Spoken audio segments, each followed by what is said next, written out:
작년 초에 은행주가 배당 수익률이 10%에 육박했어요. 이거는 너무 안전한 투자라고 생각을 하는 거죠. 가격이 올라갔다 내려갔다 하면서 좀 빠질 때도 있고 하지만 그게 커버가 되는 것처럼 그렇죠. 어떤 투자를 하든 간에 그런 캐리 수익률을 중요시하는 투자를 하면 보다 안전하고 보다 확신에 찬 그런 투자를 할 수 있다라는 그 말씀을 드리고 싶습니다.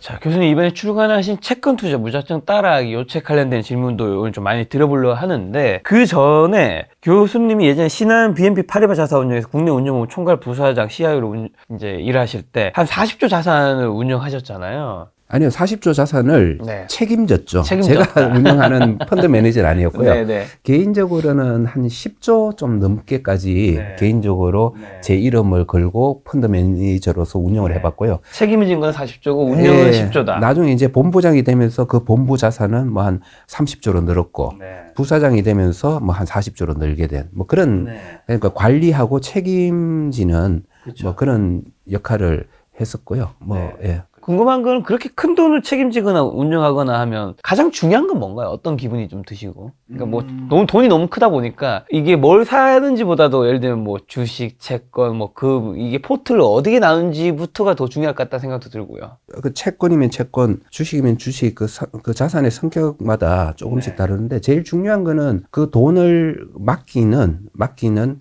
그 고객의 특성을 잘 파악하는 게 중요하죠. 이게 어떤 돈인지, 이건 보험회사에서 맡기는 돈, 연금에서 맡기는 돈, 그리고 이런 돈들은 각각 어떤 특성을 가지고 우리가 운용을 하는 게 맞냐라는 그런 생각을 가지고 있고, 그리고 큰 돈을 운영을 하게 되면 1%의 수익률도 굉장히 소중하게 여겨지게 되죠. 왜냐하면 40조의 1%면 4천억이잖아요. 예, 제가 1%만 잘하면 다른 외국인 투자자들이 빼가는 4천억의 그 이익을 저는 막을 수 있다. 뭐 약간 이런 사명감, 뭐 그런 것도 좀 가지고 있고요. 예, 가지고 있고. 그리고 제일 중요한 거는 고객들이 어떤 심정으로 이 돈을 맡겼는지, 예, 그런 거를 잘 살펴봐야지 좋은 펀드 매니저가 될 수 있고, 그런 것들을 후배 그 매니저들한테 계속 주문을 많이 하는 편입니다. 지금 이제 펀드 매니저를 그만두시고 이제 개인으로 투자를 개인적으로 하시잖아요. 교수님 자산 포트폴리오는 좀 어떻게 되나요? 제가 지난번에도 한번 말씀드린 것 같은데 매년 공개되고 있어요. 매년 한 번씩. 예, 제가 구체적으로 어떤 종목들을 가지고 있는 것들을 비중을 몇 프로씩 가지고 있는지, 어떻게 바뀌었는지, 그리고 성과는 어땠는지.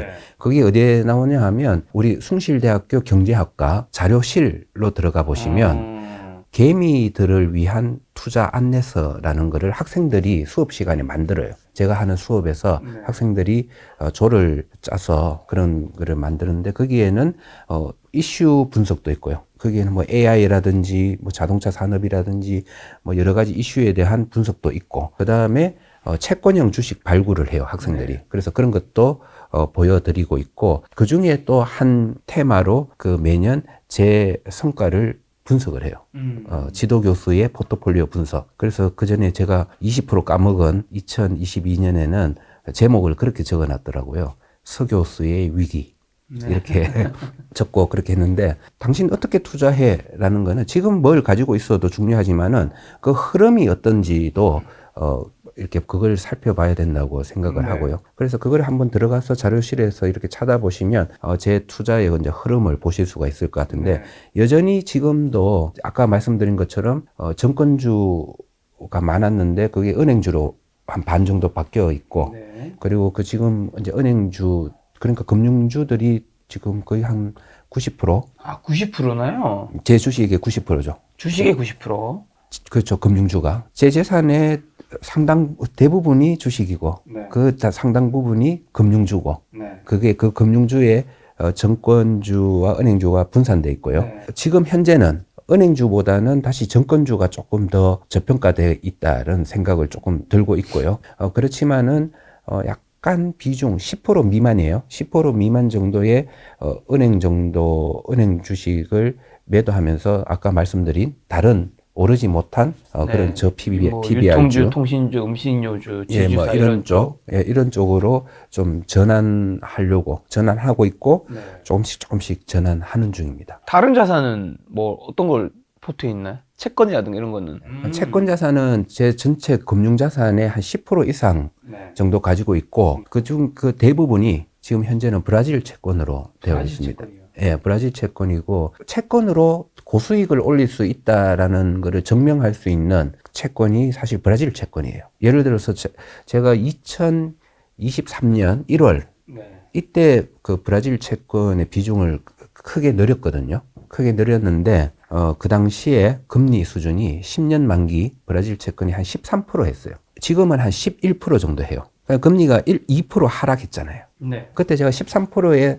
샀는데 2% 하락했어요. 13% 그러면 제가 1년이 지났잖아요. 1년이 지났으면 이자를 제가 일단은 in my pocket 했을 거 아니에요. 네. 이자를 13% 받았겠죠. 네. 그러니까 그런 얘기들이 이 책에 들어가 있습니다.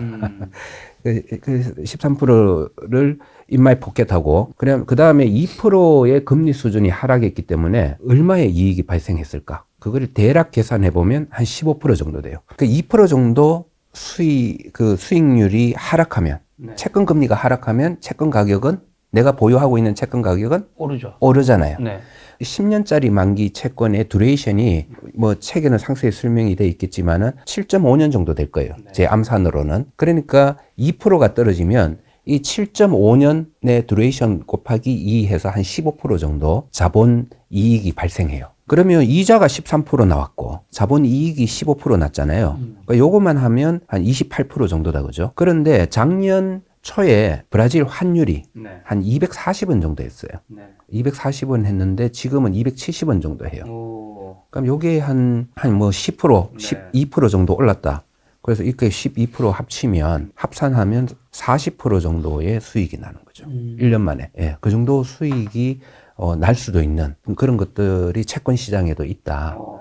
라는 거를 말씀드리고 싶고요. 그렇지만은 그 정도 큰 수익이 나기 위해서는 어느 정도 금리 수준이 좀 높아야 돼요. 여기에서 이자가 차지하는 부분이 13%나 되잖아요. 그래서 이자가 높을 때 잘 매입을 했어. 이자가 높을 때 잘 매입을 하면 그 수익률이 그때보다 좀 그 채권 금리가 떨어질 가능성이 높으니까 자본 이익이 발생할 가능성도 높고, 네. 예, 그렇기 때문에 채권에서도 좋은 수익을 바라볼 수가 있다. 근데 왜 브라질 채권을 사신 건가요? 뭐 미국 채권도 있고 뭔가 브라질 채권 하면 약간 불안한 느낌도 들고. 네, 저는 2015년부터 브라질 채권을 투자를 해왔고요. 성과가 꽤 괜찮았어요. 꽤 괜찮았고 그 성과는 국내 채권에 투자하는 거, 미국 채권에 투자하는 것보다 높은 성과가 나온 것 같고요. 그걸 처음 시작하게 된 이유는 그때 2015년도에 우리나라 채권 금리가 2% 이하였어요. 네네. 그 2% 이하라는 거는 지금 제가 다른 막 고평가된 주식들 얘기하듯이 채권 자체가 너무 고평가돼 있었던 거죠. 이거는 채권인데 채권이 아니야. 이자 뭐 2%도 안 줘. 금리가 2%니까 이게 금리가 하락해야지 추가 수익을 내가 얻는데 추가 떨어질 룸도 없어. 네. 그러니까 그거를 다 매도를 하고 매각을 하면서 다른 그 대체처를 이제 찾다 보니 브라질 채권으로 왔었고요. 물론 그때 전에 한 환율이 600원 수준에서 막 급격히 떨어지고 있더라고요. 떨어져서 제가 들어갈 때는 한 360원 정도 했었어요. 360원 정도의 네. 환율을 보이고 있었는데 저는 그때 어떤 생각이냐면 이 정도 금리 수준이라면 그때도 13% 정도에 제가 매입을 하기 시작했는데 이 정도 금리 수준이라면 환율이 반토막이 나도 5%, 7% 뭐 그 정도 이상의 복리 수익률을 얻을 수 있다라는 계산을 해보는 거죠. 그래서 환율이 반토막 더 나면 5% 이하 수익을 내가 얻게 되겠지만은 뭐 반토막 최악의 경우 반토막 나도 이 정도 수익은 날 거라라는 계산으로 투자를 했고 그래서 실제로는 그 수준보다는 높은 성과를 얻게 됐고요. 그리고 이제 환율이라는 게 마냥 떨어지는 건 아니거든요. 환율이 뭐 과거 1년처럼 올라줄 때는 또 폭발적인 수익률도 나올 수 있고 뭐 그런 그때 한국 채권 그리고 미국 채권도 그때 금리가 상당히 낮았고요. 네. 그래서 그때 대안으로서 브라질 채권을 이용을 많이 했습니다. 뭐 단순히 비교해보면 뭐 미국 채권이나 한국 채권은 좀 안전할 것 같지만 브라질 같은 뭔가 신흥국 채권은 수익률이 높을 것 같긴 하지만 뭐 불안한 느낌도 좀 드는데 해외 채권 투자 불안 요소는 없나요? 보통 브라질 망하면 네. 이것도 망한다 생각을 하는데, 그러니까요. 브라질 예를 들어서 그 나라에서 발행한 채권, 그 나라의 환으로 발행했을 경우 부도가 나지 않아요. 디폴트 리스크가 없다고 보셔야 돼요. 환율이 하락할 가능성은 있죠. 그러니까 예를 들면 브라질에서 회화라로 발행한 채권은 만기에 돈을 꼭 받게 돼요. 이자와 만기는 꼭 받아요. 국채이기 때문에. 그 나라가 망해도요? 그 나라가 망해도 회화라는 계속 회화라 찍어내서 돈은 돌려주겠죠. 그런데 어떤 경우에 못 돌려주냐 하면 브라질이 달러로 채권을 찍었어요. 달러를 돈을 빌렸어. 약간 미달러 표시 뭐 이런 거 아닌가요? 그렇죠. 달러 표시 브라질 채권. 네, 그게 더 위험한 거예요? 그거는 브라질이 그걸 줄 달러가 없으면 부도가 나는 거죠. 그게 모라토리움이죠. 예. 그런데 브라질 채권에 투자를 했을 때, 회화라로 발행된 채권에 투자했을 때 부도 위험은 없지만 환율이 폭락할 가능성이 있죠. 그래서 그런 리스크는 잘 점검을 해야 돼요. 환율이, 근데 저 같은 경우는 브라질 정도 그래도 이 정도 경제 규모를 가지고 있는 나라는 환율 같은 거를 어떻게 보냐 하면 환율이 지금 비싸냐 싸냐 그거를 검토를 하고요. 그 비싸냐 싸냐를 검토하는 거는 이 뭐 스타벅스 커피 색깔이라고 하지만은 스타벅스 커피 가격을 비교를 해봐요. 지금 엔화가 우리 원화보다 싸냐 비싸냐를 평가를 할 때는 우리나라의 스타벅스 커피 가격과 일본의 스타벅스 커피 가격을 비교해보고, 지금 일본이 싸거든요. 싸죠. 그 말은 일본의 환이 지금 저평가돼 있다. 그렇죠. 저는 그렇게 판단을 해요. 네. 근데 브라질은 이게 커피의 나라가 되다 보니 스타벅스 커피로는 비교를 못 하겠고, 거기에 있는 뭐 호텔 가격이라든지, 그 다음에 음식료 가격 이런 것들을 여러 가지를 그때 이렇게 판단을 해보고, 그 전에 회화라가 600원일 때는, 이거 브라질 너무 비싸. 브라질 물가가 너무 비싸. 이런 생각을 하다가 이게 떨어지니까 지금 정도 환율이면 그렇게 이 환이 비싼 것 같지는 않아. 그런 생각이 들더라고요. 그 정도 물가를 가진 나라의 환은 잘 크게 떨어지지는 않을 거다라는 생각으로 그렇게 투자를 하게 되는 거고요. 그래서 뭐 다른 나라의 자산이기 때문에 불안한 거는 맞지만 그거는 저한테는 비싼 게 위험해 보이고요. 뭐 미국 주식이든 뭐 아주 좋은 나라의 주식이든 채권이든 비싸면 위험하고 싸면 위험하지 않는 걸로 그렇게 저는 판단을 하기 때문에 충분히 그때 브라질 채권이 싸다라는 금리 수준, 물가 수준 이런 걸 봐서 싸다라는 느낌이 들었기 때문에 위험하다는 생각은 안 들었고요. 그리고 이제 재미로 지금 재미라기보다 약간 그걸 뭐라 그러죠? 보초 세운다 그러나요? 예, 조금 보초를 지금 제가 세우고 있는 조금 공부를 해보려고 투자를 좀 시작해 본 게 있는데 지금 가장 위험하고 불안하다고 하는 티르키에 지금 일부 조금 사봤어요. 사보고 지금 어떻게 가격이 움직이는지 환율과 금리가 어떻게 움직이는지 그런 것들을 관찰하고 있는데 거기는 금리 수준이 30%가 넘거든요. 이런 정도의 높은 수준의 금리는 예를 들어서 환율이 30% 떨어져도 1년 동안 30%가 떨어졌어요. 와, 환율이 30% 떨어졌네? 근데 나는 채권에서 30% 이익을 얻잖아요. 그러니까 똔똔이잖아요. 이 정도의 그 금리 수준이 버퍼가 있기 때문에 접근해 볼 필요도 있다 해서 해봤는데 지금은 아직 그 채권을 쉽게 사기는 어렵더라고요. 어려워서 비용이 좀 많이 들어서 이렇게 권하고 싶지는 않은데 이런 쪽에 ETF나 뭐 이런 것들이 나와서 그 거래 비용을 좀 줄이면서 투자할 수 있는 그런 것들이 생긴다면 조금 관심을 가져도 좋다. 이렇게 생각을 하고 있습니다. 채권, 우리 뭐 시청자분들 채권 이름은 다 알고 많이 들어봤을 텐데 그게 뭐냐고 물어보면 답하기 좀 쉽진 않은 것 같아요. 채권은 주식이나 다른 자산과는 좀 어떤 다른 특징이나 차이점이 있을까요? 채권은 주식하고 다른 거는 같은 유가증권이잖아요. 유가증권이라는 거는 자본시장에다가 돈을 직접 투자를 하는, 그러니까 주식도 투자자가 직접 투자하고 채권도 직접 투자를 하고 그거를 증권사들이 유가증권을 시장에서 발행해서 그 투자를 도와주는 그런 역할을 하면서 하는 것이고요. 주식과 채권의 다른 점은 주식회사 성과 자체를 그 주주들이 모든 거에 대한 그 권리를 쉐어하는, 그 분배하는 그런 역할을 한다면 채권은 이 기업에 돈을 대주기는 했는데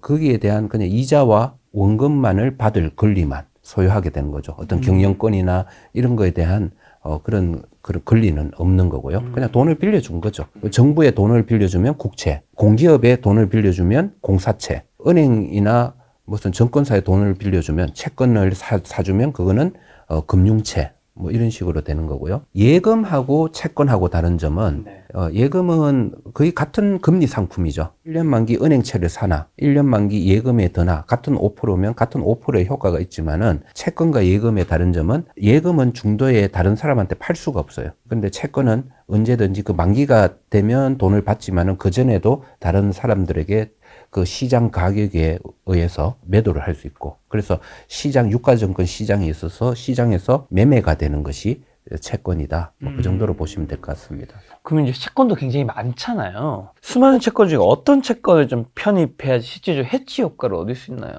그 해지 효과라고 하는 거는 보통 그 우상과 소금 효과라고 해서 경제가 안 좋을 때 채권 가격이 올라가니까 좀 그런 걸 대비한 그런 자산 포트폴리오 차원의 자산을 이제 얘기를 하는 것 같은데요. 경제가 안 좋을 때 금리가 큰 폭으로 하락하고 가격이 큰 폭으로 상승해서 어떤 이익을 얻을 수 있는 그런 효과를 얻으려면 5년 이상 정도의 장기채를 보유하고 있어야 돼요. 그 목적을 위해서는 제가 권유하는 채권이 국민주택채권, 국채인데 이 국민주택채권 아마 가지고 계셨을 거예요. 모르겠지만 이 집 살 때 취득세 내죠.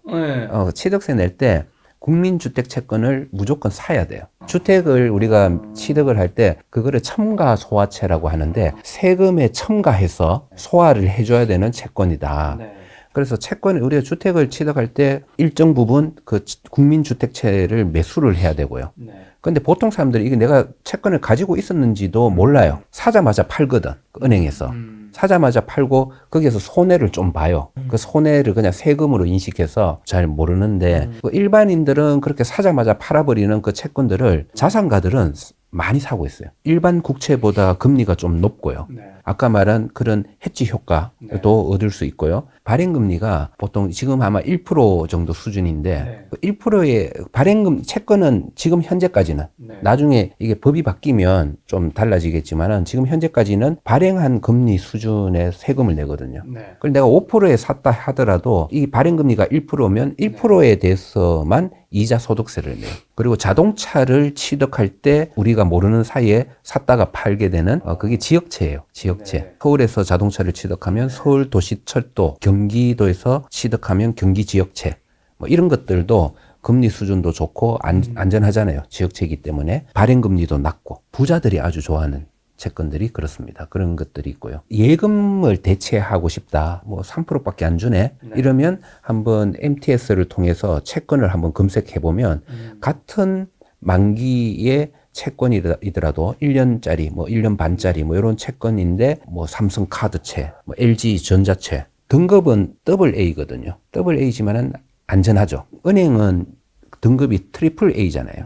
그래서 아무래도 은행보다는 등급이 좀 떨어지기 때문에 금리 수준이 높은 게 일반적이죠. 같은 기간 동안 어떤 투자를 할 때 예금보다 높은 수익을 추구할 수 있다. 그런 단기 채권 그런 걸 통해서 추가 수익을 얻으시면 된다. 지금 금리 얘기해 주셔서 어쨌든 금리가 떨어지면 채권 가격으로 인한 수익을 볼 확률이 높은 거잖아요. 자, 올해 연준이나 전문가별 뭐 시차는 있지만 금리가 내린다라는 의견에는 대부분 같은 의견이잖아요. 이게 2번 내리냐 3번 내리냐 뭐 기간이 언제냐 이게 차이는 있지만 교수님도 아마 내린다고 보실 거고 연준도 올해 3번 내린다고는 했었죠. 그게 뭐 낮아진다 해도 한두 번이겠지 금리를 올릴 일은 없는 거잖아요. 그런 전문가들 중에서 아마 제가 제일 보수적일 거예요. 제가 좀 다른 분들보다 좀 적게 내리는 쪽으로 제가 예상을 하고 있고요. 미국은 지금 5%대의 그 기준금리가 높은 게 맞아요. 근데도 참 이 높은 금리 수준을 잘 견디면서 이렇게 성장하고 계속 주식 가격이 오르는 거 보면 참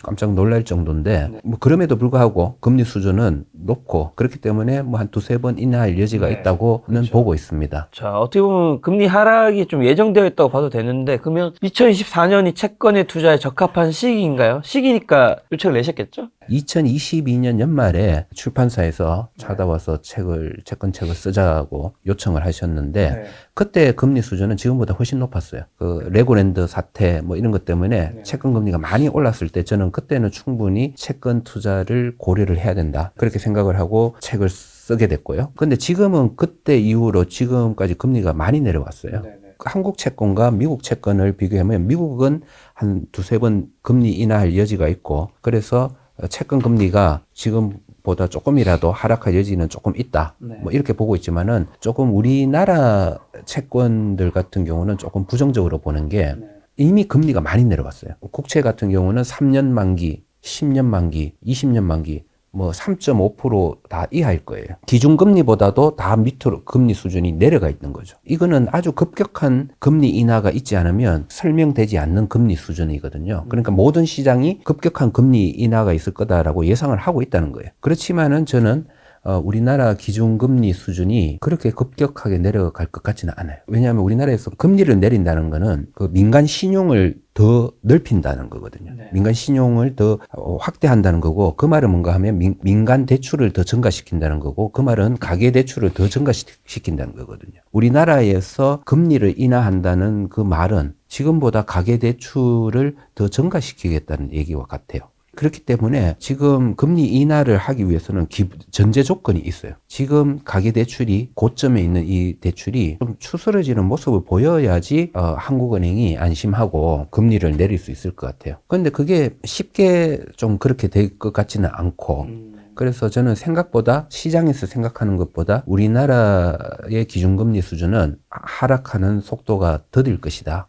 그런데 이미 기준금리가 많이 하락할 걸로 그렇게 반영하고 있는 이 채권 금리들은 좀 비싼 수준이다. 오히려 생각을 하고 있고 그래서 이 책을 보시면서 투자를 하시는 분들도 장기물은 조금 조심을 하시라고 말씀드리고 싶어요. 장기물이 더 위험하잖아요. 그죠? 금리가 오르면 그 기간만큼 더 많은 손실이 나니까요. 그런데 뭐 예금금리보다 괜찮은 그런 단기물 1년 만기, 2년 만기 이런 채권들은 MTS 같은 데서 잘 골라서 투자를 뭐 하실 만하다. 뭐 그렇게는 생각은 하고 있습니다. 미국채는 괜찮은 건가요? 저는 하고 싶지 않아요. 위험 대비해서 기대되는 수익이 높지는 않는 것 같아요. 왜냐하면 미국도 금리 인하를 이미 3번 인하하는 정도는 채권 시장이 반영을 하고 있거든요. 네. 분명한 것은 저는 그 2010년대에 미국도 제로금리까지 갔고, 뭐 유럽도 그랬고, 우리나라도 거의 뭐 1% 수준까지 기준금리가 그렇게 와서 한동안 꽤 오래 된 적이 있었는데, 그때를 자꾸 기억하시는 것 같아요. 네. 많은 투자자들이. 그래서 다시 그때 수준으로 금리가 돌아갈 수 있다라고 생각을 하시는 전제로 투자를 하시는 분들이 많은데, 저는 그 시절로 다시 돌아가기는 좀 힘들다. 예, 그런 생각을 가지고 있습니다.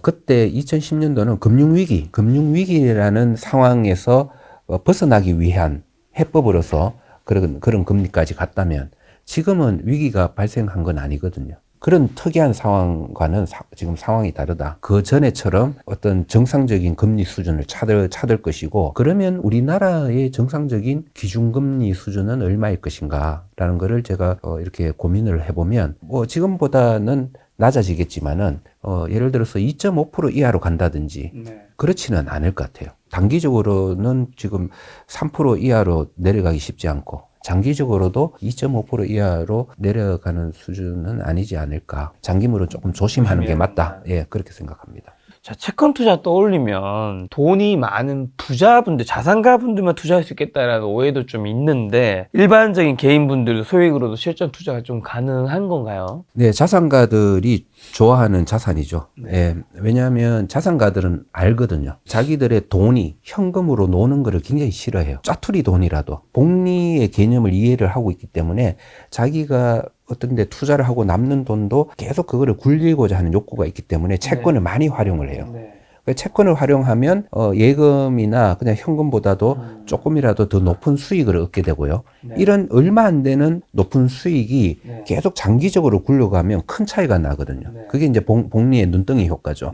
그거를 알고 있고 작은 돈을 가진 일반 서민분들도 그런 채권을 가지고 짜투리 돈을 놀리지 않고 투자를 하고 주식하고 예금을 보유하는 것보다 주식하고 채권을 보유하는 게 상관관계가 마이너스이기 때문에 그 위험 해지 효과가 있잖아요. 있으니까 그거를 이용하기 위해서 채권을 활용하기를 권하는데 과거에는 그렇게 하기가 너무 어려웠어요. 일단 좀 돈 좀 있는 분들이 증권회사 창구에 가서 그거 뭐 채권 한 몇천만 원 주세요. 뭐 1억 주세요. 뭐 이렇게 하면 좋은 채권들을 줬다면 채권 50만 원치 주세요는 좀 어려웠잖아요. 어려웠는데 지금은 많이 달라졌어요. 지금은 소액이라도 우리 그 MTS 거기서 살 수 있나요? 거기에서 증권사마다 보여주고 있는 채권들 중에서 골라서 살 수가 있어요. 자산가들은 자기들이 현금 어떤 유동성을 컨트롤하는 방법을 잘 알기 때문에 채권을 샀다가 이제 좀 약간 규모가 크면 또 팔기도 쉽고 이런데 50만 원, 100만 원 채권들은 시장에서 팔기가 참 어려웠어요. 어려워서 투자하기가 어려웠죠. 왜냐면 만기까지 무조건 들고 가야 되니까. 지금은 ETF라는 게 생겼거든요. 채권 ETF의 종류가 굉장히 많아졌어요. 그냥 시장에 투자하는 같은 일반 ETF도 있고 채권하고 똑같이 예를 들어서 나 5년짜리 채권에 투자하고 싶어. 5년 만기 ETF에 그게 만기형 ETF라고 해요. 그럼 만기형 ETF에 투자를 하면 채권을 사는 거와 똑같은 효과를 얻어요. 5년 뒤에는 만기가 돼요. 잔존 만기가 줄어들다가 마지막에는 소멸하는 그런 효과. 그거는 ETF는 우리가 언제든지 팔 수가 있잖아요. 필요할 때. 예를 들어서 내가 5년 만기 ETF를 샀는데 그게 1년 지나니까 금리가 큰 폭으로 내렸어. 그래서 여기서 이익이 많이 난 거야. 그러면 나 이거 팔고 다시 주식으로 갈아타고 싶어 할 때 그때 ETF를 팔고 주식으로 갈아탈 수 있고 그런 유동성이 많은 종목들도 많이 생겨났기 때문에 투자하는 자금이 얼마 되지 않는 분들도 예, 저는 쉽게 지금 이제는 접근할 수 있고 그래서 이 책으로 공부를 하셔야 된다. 네, 그렇게 생각을 합니다. 주식과 다르게 채권은 그래도 좀 주식 대비 비교해서는 좀 안전한 편이잖아요. 안전하죠. 그리고 채권 자체로 그 큰 돈을 벌 수는 없어요. 아까 말한 그 브라질 채권 정도 되는 금리가 돼야지 그거를 우리도 예전에 IMF 전에는 15%씩 했거든요. 채권 금리가. 그때는 채권으로 부자가 되는 분들이 많았지만은 지금의 금리 수준에서는 큰 돈은 벌기가 어려워요. 하지만은 채권은 어떤 거냐 하면 우리가 전쟁을 할 때 칼만 들고 갈 수는 없잖아요. 그렇죠. 예, 방패 역할을 해주거든요. 채권이. 주식이라는 칼과 채권이라는 방패를 같이 이거를 활용을 해야지 그게 큰 돈이 된다. 그렇게 말씀을 드리고 싶습니다. 그럼 그런 차원에서 좀 채권 뭐 정말 추천할 만한 상품이 있다면요. 개인분들이 이렇게 오케이 좋은데 뭘 사면 좋을지 딱 찾아보면 또 너무 많은 게 있어서 모르겠는데 저는 이런 생각할 것 같거든요. 예, 금리가 근데 지금 수준은 조금 보수적으로 저는 본다고 했거든요. 우리나라 채권은 지금은 국내 채권은 그냥 짜투리 돈 같은 거 예금보다 좀 높은 단기물 금융 채권이 많아요. 캐피탈채라든지 카드채라든지 뭐 AA 등급 이상 되는 뭐 그런 것들 정도로 보수적으로 지금은 투자하는 게 맞고요. 만약에 2022년처럼 금리가 막 큰 폭으로 오른다든지 뭐 이런 경우에는 조금 그때는 비중을 증가시키고 그럴 때 아까 말씀드린 국민주택채권, 지역채 이런 쪽이 우리 개인들이 접근하기가 상당히 괜찮고요. 요즘은 ETF도 괜찮아요.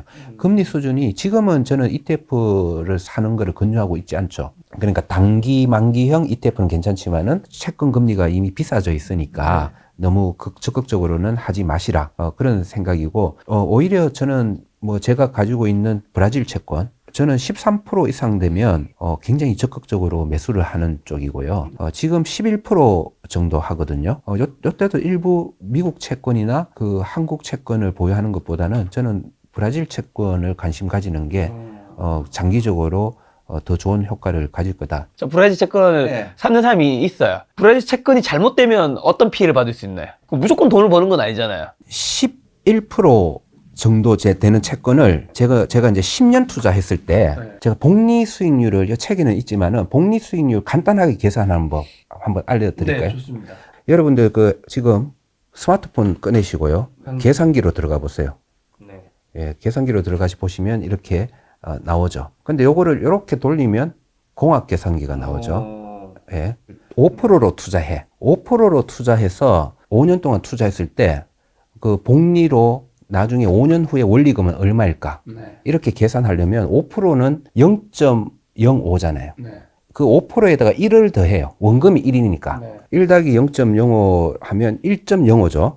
1.05에서 X의 Y승을 누르고 5년 투자니까 5를 눌러요. 5년. 네. 그렇게 하면 1.27이 나와요. 네. 그러니까 1을 투자하면 5년 뒤에 1.276이 나온다는 말이에요. 네. 10,000원을 투자하면 12,762원이 나온다는 말이에요. 네. 그래서 이렇게 계산을 할 수가 있어요. 네. 자, 그러면 요거를 브라질 채권 11%짜리를 10년 동안 투자했을 때로 제가 계산해 보면 11%는 0.11이잖아요. 네. 자, 원금 1에 그 이자 0.11을 네. 더한 1.11을 네. 10년 동안 굴린다. 그러면 X의 Y승을 누르고 10년이니까 10을 눌러요. 2.83이 돼요. 11%로 내가 10,000원을 투자하면 10년 뒤에는 28,394원이 나온다는 거예요. 네. 근데 이렇게 하죠. 11%를 내가 투자했어. 그래서 10,000원을 투자하면 10년 뒤에는 28,000원인데 위험이 뭐가 있어요? 우리가 브라질 채권에 투자할 때 환율이 올라가면 난 더 큰 이익을 얻지만은 떨어집니다. 환율이 만약에 반토막이 나면 어떡하지?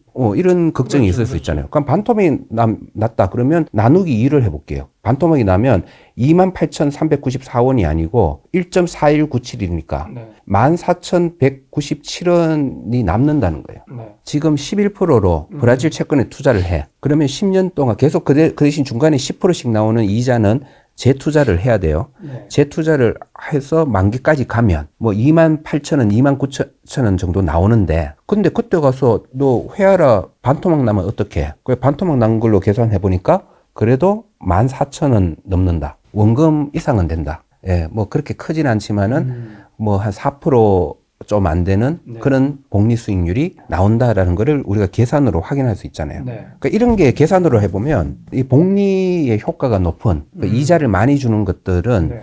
자산 가치가 하락해도 그 수익 버퍼가 있다는 거를 보여주는 거죠. 그러니까 예를 들어서 배당 수익이 10%가 되는 주식을 네.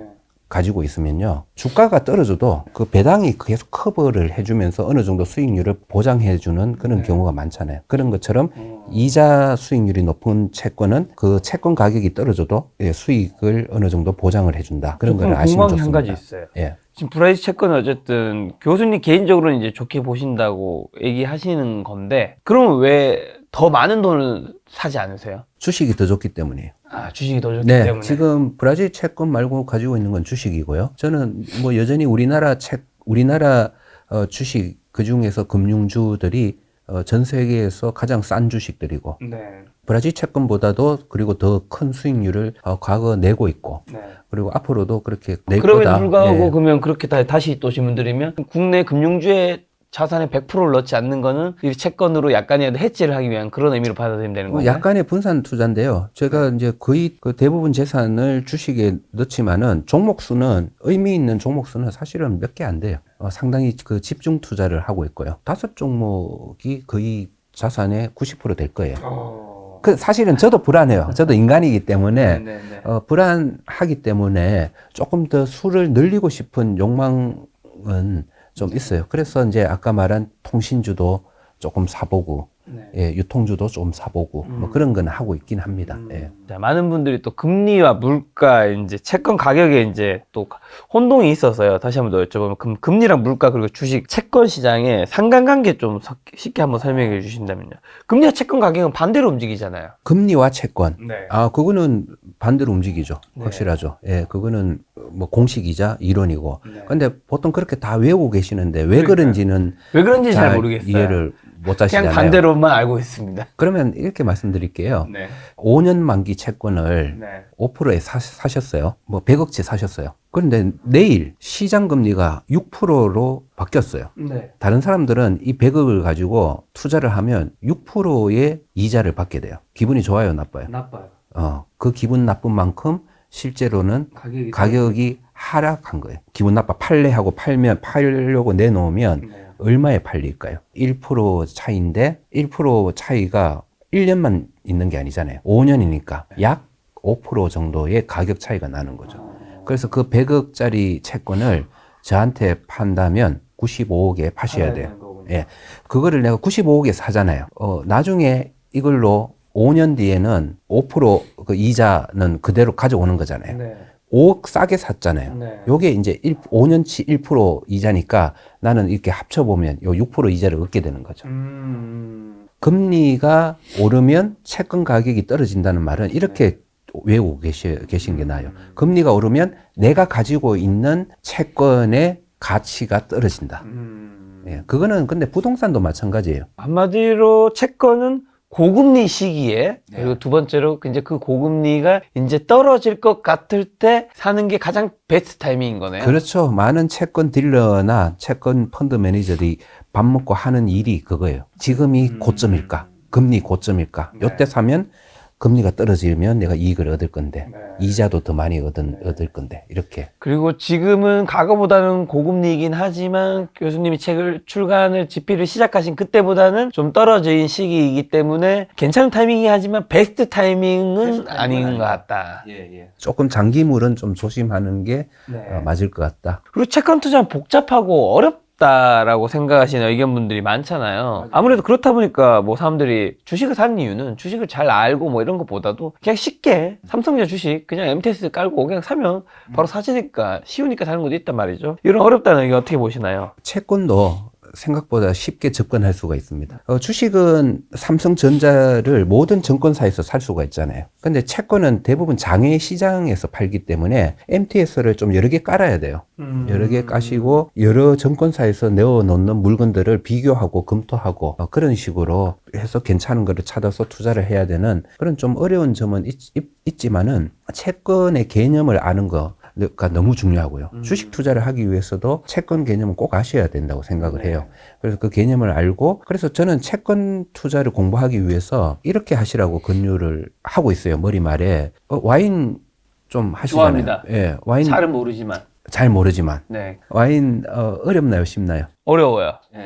공부하기 참 어려워요. 근데 와인을 저한테 물어요. 와인 어떻게 하면 더 많이 알 수 있어요? 잘 알 수 있어요? 그러면 직접 와인샵에 가서 10,000원짜리든 20,000원짜리든 사봐. 그리고 살 때 그냥 사지 말고 스마트폰으로 검색해보고, 그리고 집에 가서 마셔봐. 그리고 마시면서 그거를 또 이렇게 찾아보면서 공부를 보는 거지. 자기가 직접 사봐야 돼요. 경험을 해봐야지 와인에 대한 능력치가 올라가는 것처럼 채권도 이렇게 뭐 교과서는 한번 슬쩍 읽어보고는 이해를 잘 못하더라도 조금 사보시는 걸 권하고 싶어요. 조금 일단은 좀 사보고 몇만 원, 몇십만 원 정도 사보시고 그걸 이제 공부하면서 산 후에 그 금리가 이자가 어떻게 나오고 가격이 어떻게 변동되고 이런 거를 그때 이제 보게 되는 거죠. 보면서 잘 이해가 안 되는 부분은 다시 책을 찾아보고, 그렇죠. 예, 그리고 검색을 해보고, 네. 뭐 그런 식으로 직접 경험하면서 경험을 반복하면서 익히는 방법이 최고거든요.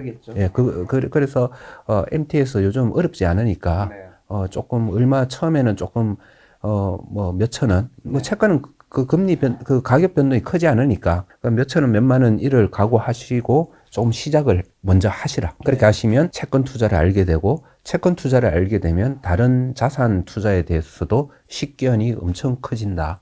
그런 말씀을 드리고 싶습니다. 자, 앞으로도 채권 투자하기 전에 이제 시청자분들이 꼭 알아야 되는 한 가지 뭐 말씀해 주신다면요. 제가 요즘 투자를 오랫동안 주식 투자를 했지만은 배당 투자를 굉장히 좋아하잖아요. 배당 수익률이 좋았던 거. 뭐 작년 초에 은행주가 배당 수익률이 10%에 육박했어요. 그러면 저는 이거는 너무 안전한 투자라고 생각을 하는 거죠.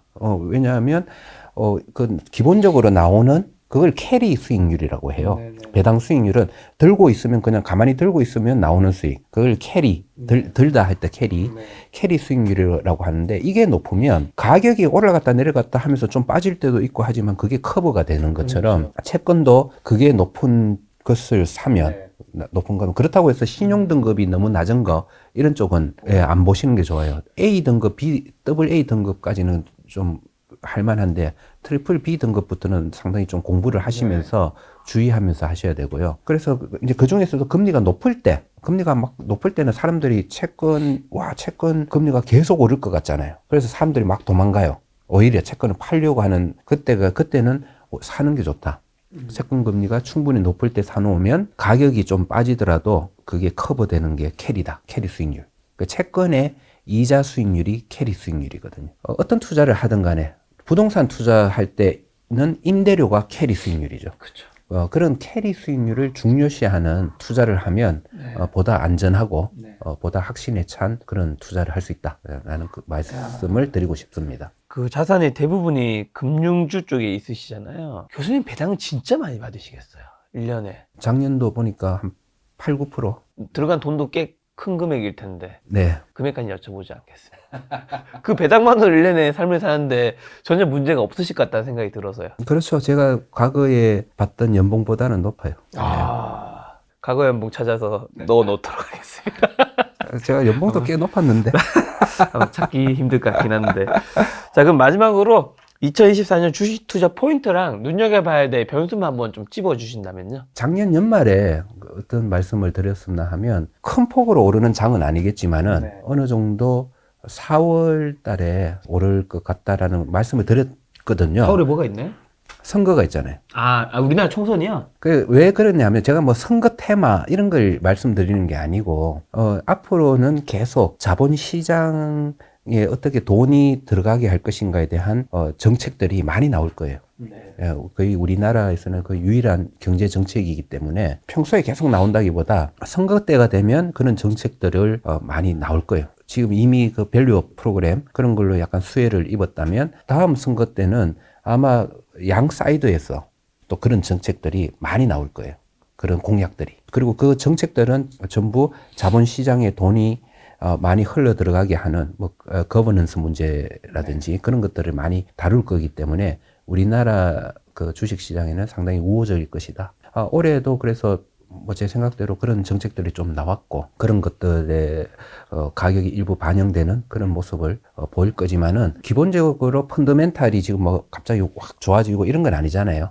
아니기 때문에 의미 있는 그런 상승장이나 하락장은 아닐 것 같다. 그 정도로 생각을 하고 있습니다. 알겠습니다. 오늘 교수님과 이제 주식시장 전반과 그리고 채권 투자에 대해서 여쭤봤는데 채권 투자에 대해 관심 많으신 분들 교수님이 출간하신 채권 투자 무작정 따라하기 본다면 여러분이 채권 투자가 조금 더 쉬워지지 않을까라는 생각 들었습니다. 교수님과 다음번에 또 좋은 시간 한번 마련하도록 하겠습니다. 오늘 만날 손님은 서준식 교수님이었습니다. 지금까지 소중한 시간 함께 해주셔서 정말 감사합니다. 오늘도 김 작가였습니다. 고생 많으셨습니다. 네, 고맙습니다.